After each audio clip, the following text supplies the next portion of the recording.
The Canadian Mortgage Housing Incorporation just changed some really interesting rules, and they did it pretty quietly. Hi, I'm Adam. I am the owner of Vision Real Estate, and if you haven't already taken me up on my offer yet, feel free to click the link below. That will connect you right to my calendar, and if you have a question about a property or you'd like to just discuss real estate in general, you can book a quick 15-minute chat with me, or just feel free to shoot me an email to adam@visionrealestate.ca, and I will send you a custom video about anything that you have a question about. So let's jump right into it. The Canadian Mortgage and Housing Corporation is a crown corporation that gives a whole bunch of incentives and tries to help buyers purchasing homes in Canada. Now, what they've done recently is they've very quietly changed the rules on their first-time homebuyer incentive program.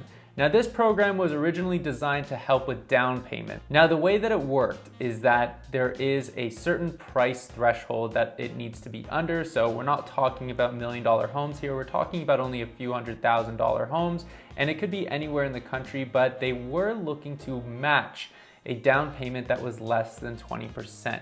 So let's say you were buying a $100,000 home. If you had 5% down, they would match it and also put 5% down.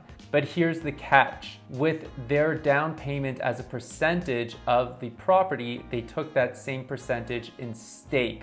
So if you bought a $100,000 property, you put 5% down, they matched you with 5% down, they owned 5% of the property. Now that means an appreciation value as well.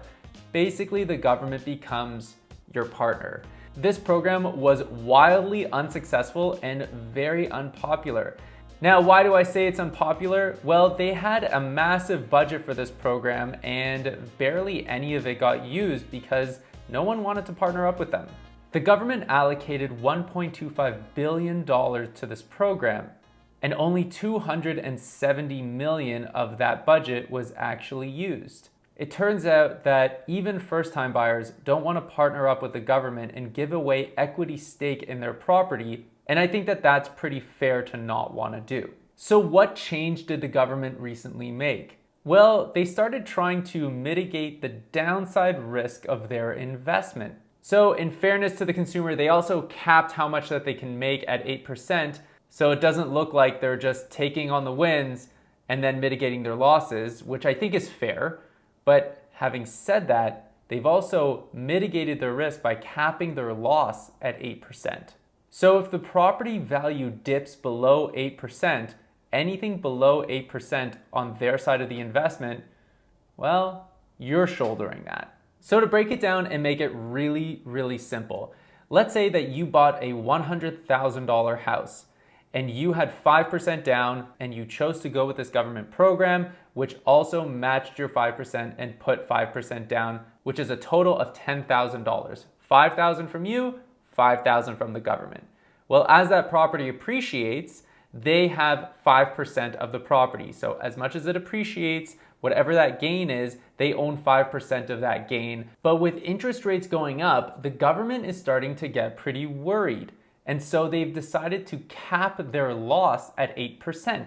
Meaning if the property goes down in value, let's say that that $100,000 property is now worth $80,000, the 20% depreciation doesn't fully apply to them. They're capping their loss at 8%. So 8% of $5,000 is $400. That's the loss the government is willing to take. And 20% of $5,000 is $1,000. So the difference would be $600, and that loss would land squarely in your lap. Now, why did they do this? Well, in my opinion, I really think it's because they're worried about the state of our market. Interest rates are climbing very quickly. We just saw a 0.75% increase down south, and we're likely going to follow suit come July, which is the next time the Bank of Canada makes an interest rate announcement. Normally, I don't think that this program's news is really relevant at all because no one really participated in it in the grand scheme of things, but just the mere fact that they did it shows a real lack of confidence in our market from the government, which is a little bit scary. So overall, I think that this is just not great news in general, not because the program was anything meaningful to begin with, but just because it shows a lack of confidence in the real estate market in Canada from our own government. If you think I'm way off the mark or have any comments, please feel free to add them below.